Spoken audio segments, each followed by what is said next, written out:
Hello, and welcome back to Samwise, part of the ATH Podcast Network.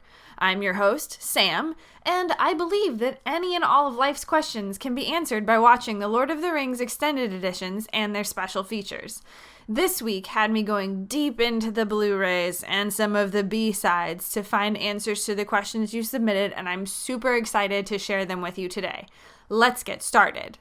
Our first question today came from my Google Voice line. It was a text message, and if you want to send a text, you can always send it to 608-561-2755.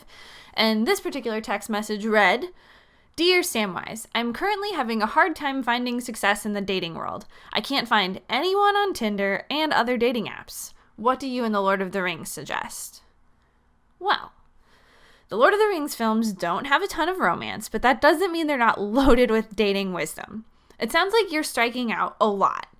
You know who else kept striking out in his quest to figure out the ring game? Gandalf. No, seriously. First, Bilbo gives him the runaround, toying with him as they try to figure out the ring's power. Then he gets betrayed by Saruman, his old standby. Elrond isn't interested in anything long-term. He's all, "The ring can't stay here."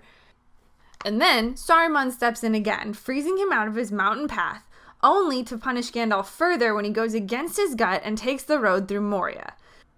After a seriously bad dance with a Balrog, Gandalf the Grey does what I think maybe you should do. He steps away and he does some soul searching. In his case, it's very literal. He falls into darkness and is confronted with the essence of his being. But for you, I think it just comes down to step away and look at yourself. When all is stripped away, what is it and who is it that you really want? For Gandalf, he knew he wanted to defeat Sauron and restore peace to Middle-earth. For you, what would you like? Do you want a long-term relationship, a casual fling? Do you want someone to go to the movies with you and laugh with you? Do you want someone to kind of be more of a helpmate in your life? That answer is totally up to you. And once you have that answer, get a makeover. That's what Gandalf did. He got a makeover that best showcases the true thing that he wanted, the true self that was underneath. And another thing, if you have the time and the energy, get a cool pet like Shadowfax. I personally recommend dogs. They're great for attracting the person that you want to attract if you're into them. And, good luck. Keep trying. Don't worry. If Gandalf struck out, you're fine. You're fine.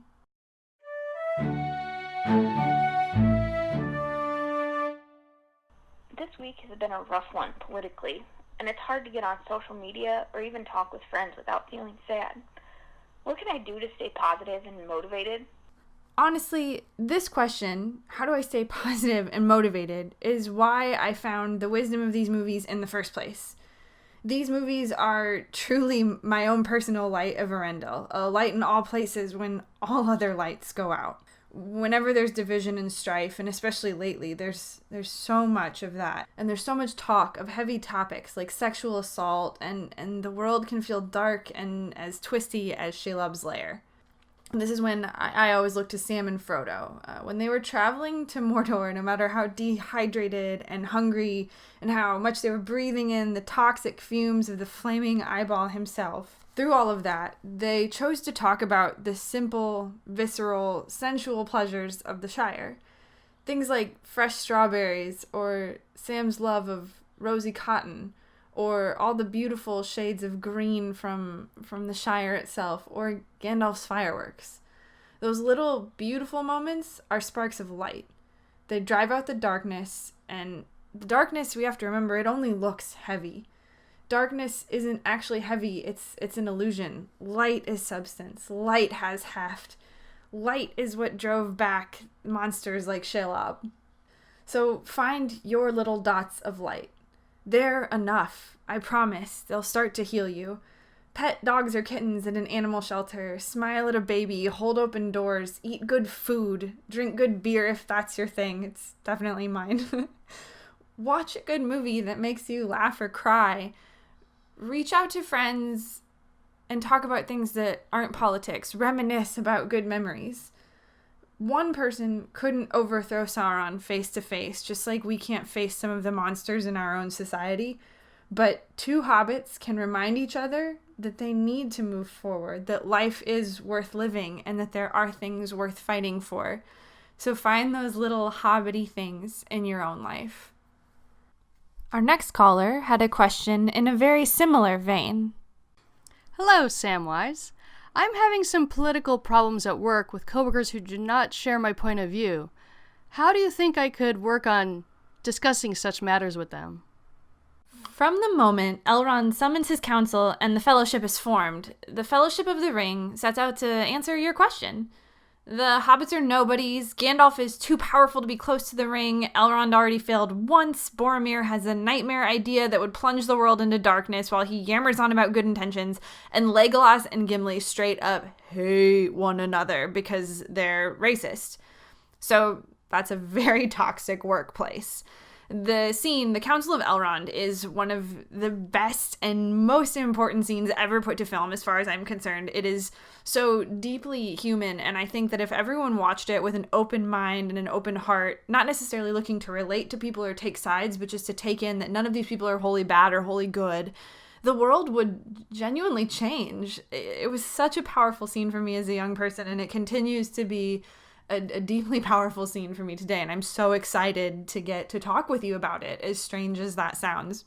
I'm sorry that it's kind of hard to have these political discussions at work, but I think the great thing about being at work is that you have a common goal, and that's ultimately what united the Fellowship. I mean, straight up, by the end of the film, Boromir is literally dying for his colleagues, and he's no longer so woefully misguided.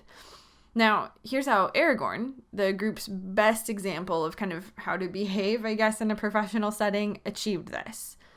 Throughout the council, he kept reminding everyone of their goal: get the ring to Mordor to destroy it.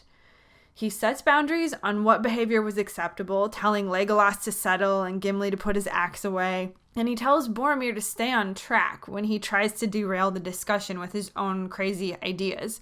I think it's really important when we're having discussions with people of whatever nature to kind of keep everyone focused and not to go off on a tangent. So when people disagreed, Aragorn, he acknowledged the pain and fear that might have led to their sense of disagreement, reminding people that, yeah, this is really scary and Mordor is no joke, but he didn't assign value, good or bad, to a situation. It either fit with their goal or it didn't. And I think people feel judged for their political opinions because it reflects their values. And I think by acknowledging, I try to understand where you're coming from this place of fear, but here is an alternative of looking at it so that we can all achieve this goal. In this case, I'm assuming at your workplace, it's one, to get your job done, and two, to kind of all have a better understanding of each other. And like on a macro level, everyone wants to be thought of as a good person who brings more good to the world than bad. So try to remember that at the end of the day, there is similarities there. Find the common ground like Aragorn did. You're not at work to change minds and hearts. You're there to achieve a goal.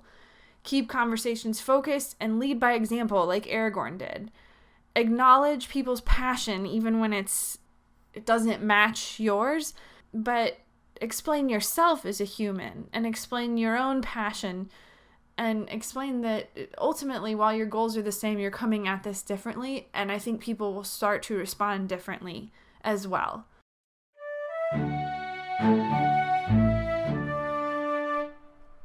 Hey Samwise, this is we're going to say no longer working, and I just realized after going over all my finances that I'm not going to have enough money to leave my apartment if I continue to not work and raise my son. I was wondering if Lord of the Rings had any advice of when should I go back to work, when should I put my child in daycare, who is currently 3 months old, anything like that, just to help me figure out the best way to rejoin the workforce. Thanks, Sam. Okay. So, this is truly tough, and I feel for you. You want to do the best you can for your baby, but you have to decide between time and money and quality of life, and do it all while maintaining your own sanity, because that's going to make you the best parent you can be. This is very similar to what Frodo continually bumped up against, especially in Fellowship. Like a child, the ring is a huge and singular responsibility that belongs to Frodo and Frodo alone.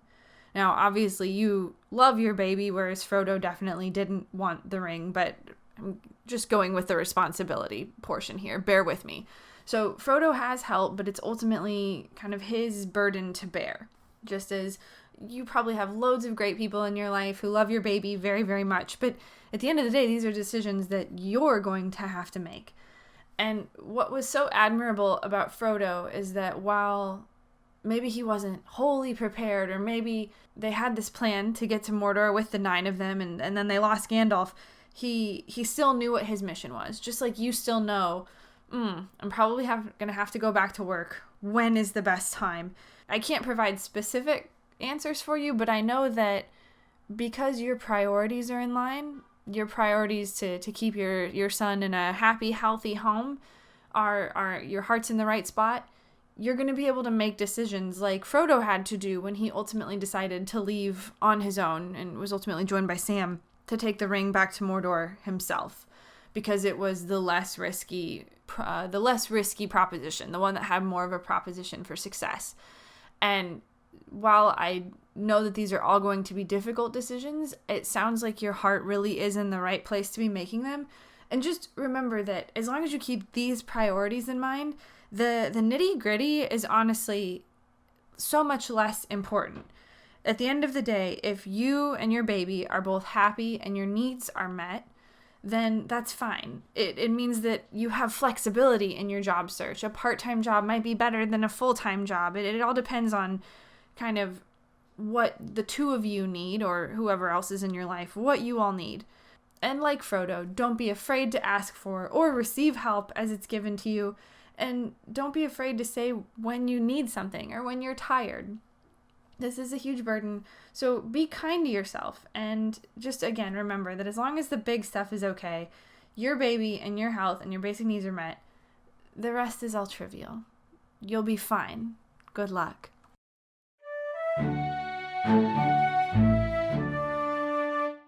Our final question today comes from the Puppet Master, who sent me an email via the Gmail account, sam.wise.ath@gmail.com, and he says, I promise this isn't trolling, but an honest request for sage counsel. I'm superstitious enough to accept it from all places. My iPhone is a few years old, and while it still works fine, the battery drains at an ever-increasing rate. Should I buy a new iPhone, or wait until my current phone breaks more substantially? Sincerely, the Puppet Master. Dude, the entire reason for the trek to Mordor is because some human chose to wait on replacing a power source when it was still easy and convenient to do so. Take care of your phone now. Throw that shit into Mordor. Get a new one, because if it dies, it could be at a time when it's really inconvenient, or Sauron's already come back to power, and it's just way more complicated than it needs to be. So go, now.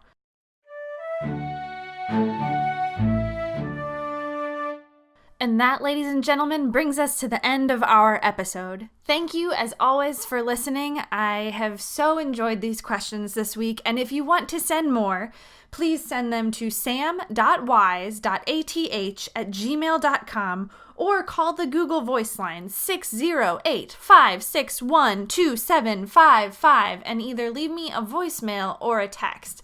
I'm super excited to hear from you. Keep them coming. And while I have you, I would encourage you to check out the rest of the podcasts in the After the Hype network. On Mondays, there's Venture Bros, a Venture Brothers podcast. And then on Thursday mornings, you can hear After the Hype, the OG, in which I sometimes co-host. It's a really great show in which we talk about movies after the hype has died down and see what they really were all about. There's also articles every Wednesday and Friday at athpod.com. That's athpod.com. And you can also follow me on social channels at SammyJane613, or you can follow my dog, whose life is way more interesting than mine, at Saint Lottie. That's Saint_LADDI. Thank you so much. I'm looking forward to hearing from you next week. Bye!